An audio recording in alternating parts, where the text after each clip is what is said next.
Alright, this is it. Welcome to the finale of the old school surge protector series that has gone on way longer than I ever thought it would. With me today I have two of these 8 series APC SurgeArrest surge protectors. As I mentioned last week, we are going to be taking a look at why these things were recalled.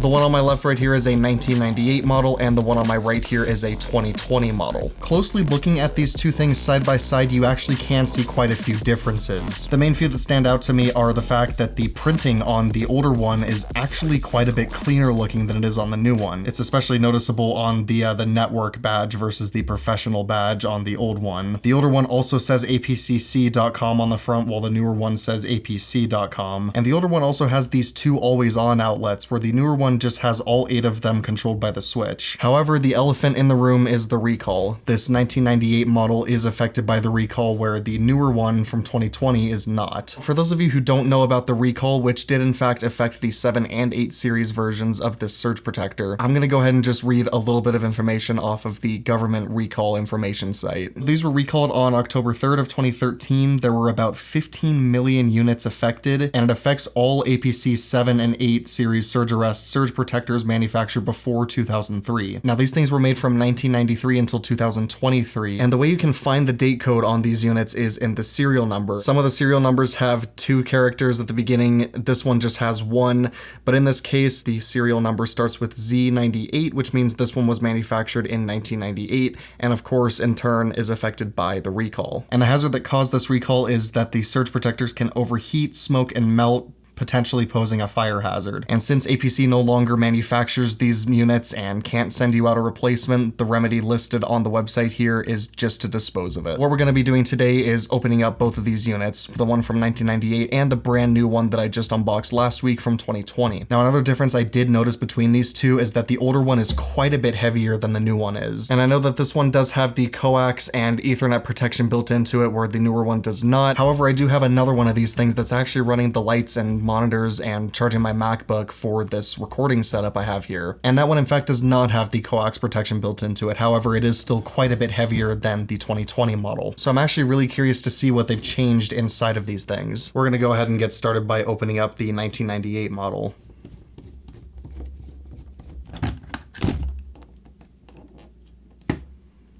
And right off the bat, you can probably see the issue. You see that big black spot on the PCB right there?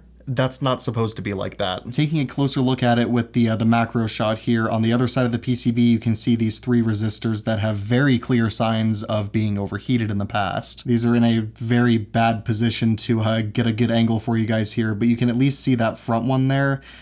That's in pretty rough shape. And we'll give you a closer look at the burn mark on the PCB itself right here. It's actually pretty impressive that this thing even still turns on and passes power through it. But in here you can actually see the contact bars for the hot, neutral, and ground connections here. And you can see all the Ethernet and coax protections really do is just link it to the ground connection.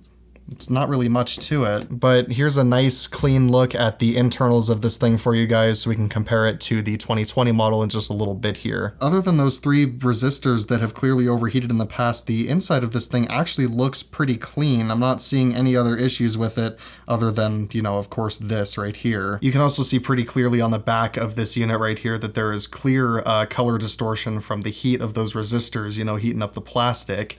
And it's even more clear on the other side. That's something you never want to see inside your surge protector. Now that we've seen the inside of the recalled 1998 model, let's go ahead and crack open the newer 2020 model. So we might have a little bit of an issue. This screw does not want to back out. They've really cut down the build quality on these things over the years. I guess that's pretty much to be expected though. Yeah, see, this one's coming out just fine. Look at that. Yep, okay, that last screw doesn't want to come out. Let's see if we can just pry it open. Oh, yep, and it just pops open right like that. And since there's no coax protection built into this one, the back panel just comes off completely. And there's why the newer one is lighter. Look at that, that circuitry is entirely different than it was on the 1998 model. There really is nothing to these newer models right here. They cut down on the circuitry quite a bit. However, as this one is a brand new unit here, there is no signs of overheating because it's never even been used. Giving you guys as good of a side-by-side comparison as I can with the power cord being in the way in the back panel and this one being in the way. Yeah, you can totally see why the newer one is lighter. The surge protection circuitry is quite different on this older one right here, and I think the reason the new one is so much lighter is because it doesn't have these.